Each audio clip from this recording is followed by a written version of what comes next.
नगर कस्बे में हुई बहुत बड़ी चोरी। जो डॉक्टर महिला के घर करीब 70 लाख रुपए की चोरी की घटना। महिला ने मंत्री जवाहर सिंह बेढम से लगाई न्याय की गुहार। पूरा मामला क्या है? महिला को अपने ही नौकरों पर चोरी का शक है, ये महिला का कहना है। सुनते हैं। कस्बे के अंदर एक बहुत बड़ी चोरी हुई थी, करीब 2 महीना पहले की घटना है। और हमारे साथ जो पीड़ित हैं जिनके घर पे चोरी हुई थी वो मौजूद हैं। क्या कुछ पूरा मामला है वो हम आपको रूबरू कराते हैं। करीब जो है 800-900 ग्राम गोल्ड और करीब 20 लाख रुपए केस बताया गया है। तो मैडम क्या जानकारी है, कब की घटना है? ये 4 जून को हुई है। मेरे यहाँ पर दोपहर में 3:36 पर 2 लड़के आए और 3:38 पे एक ही लड़का अंदर घुसा। इस चोरी की पूरी रैकी मेरे स्टाफ के द्वारा की गई थी, क्योंकि बाहर के किसी इंसान को पता नहीं है। चोरी दिन दहाड़े हुई है और 3:38 से लेकर 3:52 या 55 पे वो लड़का ऐसे निकल गया जैसे बच्चों की तरह। उसने 500 किलो 5 जने जिस तिजोरी को उठा नहीं सकते गोदरेज की, बच्चों की तरह तोड़ के ले गया। एक उसके अलावा ब्राउन पुराना बिल्कुल फटा हुआ वैनिटी केस था, जिसमें मेरे केवल स्टाफ आशीष पटवा को पता था कि मैं उसमें भी पैसे रखती हूँ। उसके पास एक सुंदर वैनिटी केस भी पड़ा हुआ था। सुंदर वैनिटी केस को नीचे छिड़ा गया और वो टूटे हुए वैनिटी केस के डब्बे को तोड़कर भी उसके अंदर जितना कैश पड़ा था सारा कैश ले जाया गया। सब कुछ चोरी हो गया। मैडम आप जिन 2 लोगों को बता रही है वो पहले से आपके पास काम करते थे? आशीष पटवा मेरे पास उसको ऑलमोस्ट चौथा साल चल रहा है और जितेंद्र पटवा ने आज से 6-7 महीने पहले मेरे यहाँ नौकरी छोड़ी थी। क्या काम करते थे मैडम? आशीष पटवा मेरे यहाँ कंप्यूटर ऑपरेटर है और जितेंद्र पटवा मेरा पुराना ड्राइवर था।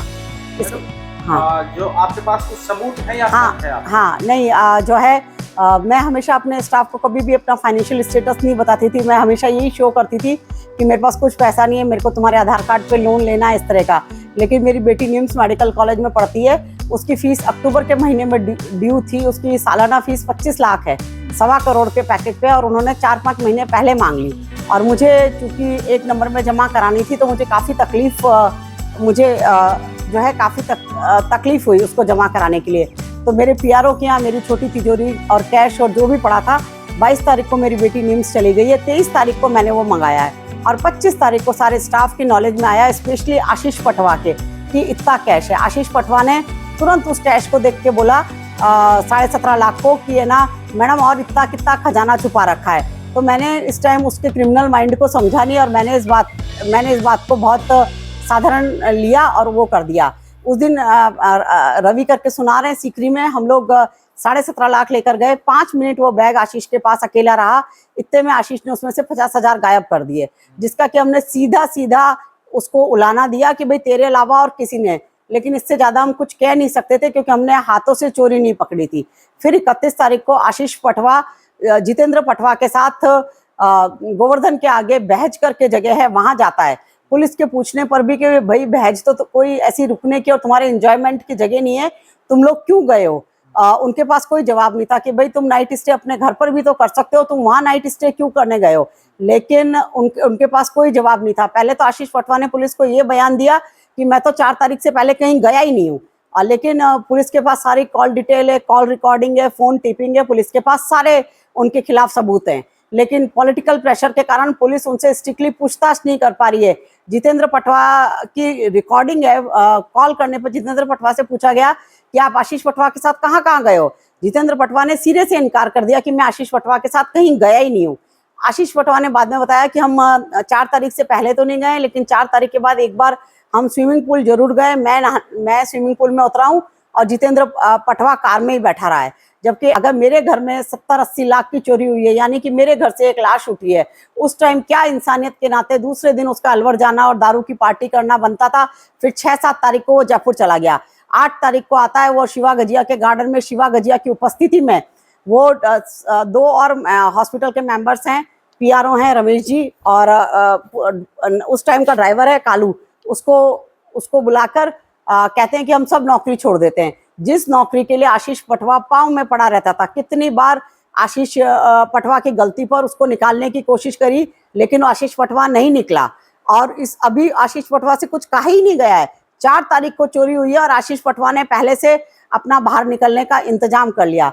4 तारीख की शाम को जब बिल्कुल मैं सेटबैक में थी तो मैडम आप जिन लोगों पर आरोप लगा रही जी हैं, जी है ना, अभी आरोप हाँ। सिद्ध नहीं हुए हाँ, हैं हाँ। और उन पर आप बड़ा आरोप लगा रही हैं। जी। तो आपने बताया कि पहले भी उन्होंने 50,000 रुपए की हेराफेरी की। 25 तारीख को 25 मई को ही उसने 50,000 आपने उनको नौकरी से उसी टाइम क्यों नहीं उसी हटाया? टाइम उसको साफ कह दिया गया, लेकिन मेरी छोटी सी मजबूरी थी कि सीकरी जहां मैं सेटअप चलाती हूँ वहां कंप्यूटर ऑपरेटर मिलते नहीं है, और दूसरा ये जब तक कि हम किसी को हाथ से पकड़ ना लें तब तक शक होता है। तब उसका, और उसने ऐसे उसकी मदर के पास टच पैड का भी फोन नहीं है, लेकिन 50,000 चुराने के तीसरे दिन उसने अपनी मदर को जो है अच्छा महंगा वाला एंड्रॉइड फोन दिलाया, जिसे वो अपनी मदर का ही होना बता रहा है।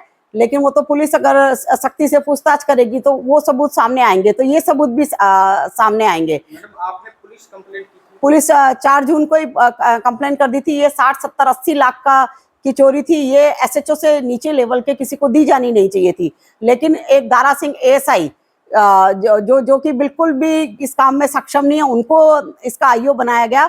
4 तारीख को ही मैंने पूछा क्या चोरी खुलेगी, मेरा सामान मिलेगा, तो दारा सिंह जी एएसआई का कमेंट था कि मैडम पिछले साल मंडी में 40 लाख की चोरी हुई, तो वहां खुली क्या जो आपकी चोरी खुलेगी।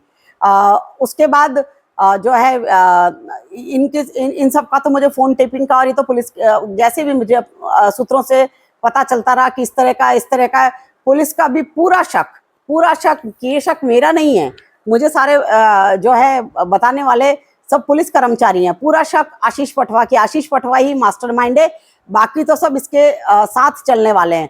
जो कोई भी हो सकता है, जो स्टाफ भी हो सकता है, कोई भी हो सकता है। मैडम, आपने जब पुलिस कंप्लेंट की थी, हाँ। नाम दर्ज की थी या फिर नहीं, उस टाइम तो मैं शॉक में थी, और जिस आदमी को मैं सस्पेक्ट बना रही हूँ उसके लिए तो मैंने जिंदगी में कभी नहीं सोचा था। आज मैं उसको अपनी जिंदगी की सबसे बड़ी गलती मानती हूँ। मैं अपनी बेटी के बराबर उसको दर्जा देती थी। जिस घर में मैं आज बैठी हूँ, उस घर की विल मैं उस लड़के के नाम करने वाली थी। मैं उसको बिल्कुल अपने बेटे और छोटे भाई की तरह मानती थी, हर जगह हमारे साथ जाना करना। लेकिन वो आस्तीन का सांप निकलेगा। मैं उसके बाद जो उसके, वो एक छोटी सी जूते की दुकान के मालिक का बेटा है जिसमें उसकी 6 बहनें हैं, बिल्कुल ऐसी हैसियत नहीं है जिस हैसियत से 4 तारीख के बाद उसने पैसा उड़ाना चालू करा। एक टीकम सुना रहे उसका छोटा बेटा विशाल सोनी, जो पूरी तरह से अय्याश है, जो पूरी तरह से दारू और नशे में डूबा रहता है। इसने एक वक्त के चलते उससे दूरी बना ली थी, लेकिन इसने इन दिनों में जब इसके पास पैसा आ गया है तो ये धड़ल्ले से उसके साथ बराबर इसके बहुत सारे फोन कॉल नोटिस हुए हैं, उसके साथ घूमना फिरना नोटिस हुआ है, और इसका लगभग आउट ऑफ नगर रहना नोटिस हुआ है। इसके बाद ये अब मैडम, आपका शक है, आरोप बड़ा है। हाँ। क्या मदद आप चाहती हैं शासन से, प्रशासन से? मेरी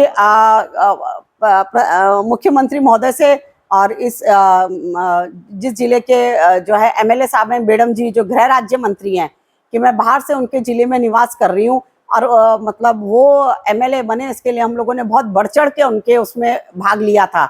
इवन मैंने तो उनके उसमें जो है भागवत भी रखवाई थी। मैं बस, मेरी इतनी प्रार्थना है कि इस पैसे से मेरे बेटी का कैरियर जुड़ा है।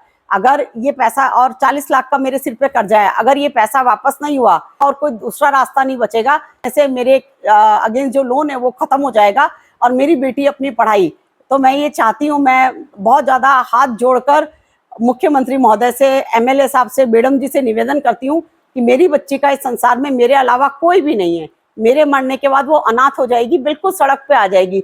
मात्र 18-19 साल की वो बच्ची है। मैं उनसे अनुरोध करती हूँ। इसमें मैं आपको एक और तथ्य से अवगत कराना चाहती हूँ। विनोद जी मीणा हैं, जो एसएचओ सर हैं, उन्होंने मुझे व्हाट्सएप कॉल करके कहा था कि मैडम यहाँ आपको जस्टिस नहीं मिलेगा, आप विधानसभा क्षेत्र चेंज करा लो। मैं 9 जून को, 25 जून को और 26 जुलाई को 3 बार आईजी सर के पास गई हूँ, और मैं विनोद मीणा के कॉल करने के बाद जब 25 जून को आईजी सर के पास गई, आईजी सर ने कहा कि एसपी साहब के पास जाओ, वो आपकी तफ्तीश चेंज कर देंगे। मैं एसपी साहब के पास गई, एसपी साहब ने तफ्तीश चेंज करने की जगह और एक नई टीम बना दी। उनकी आज तक की किसी टीम ने आने और जाने के अलावा कोई काम नहीं करा। जी बिल्कुल साथियों, ये महिला हैं, पीड़ित महिला हैं, इनके घर में चोरी हुई है, बड़ी चोरी हुई है, और कुछ लोगों पर आरोप लगा रही हैं, इनका शक है कि चोरी उन्होंने की है। तो आप इस वीडियो को शेयर करें अधिक से अधिक, ताकि शासन प्रशासन तक इस महिला की आवाज़ पहुंच सके।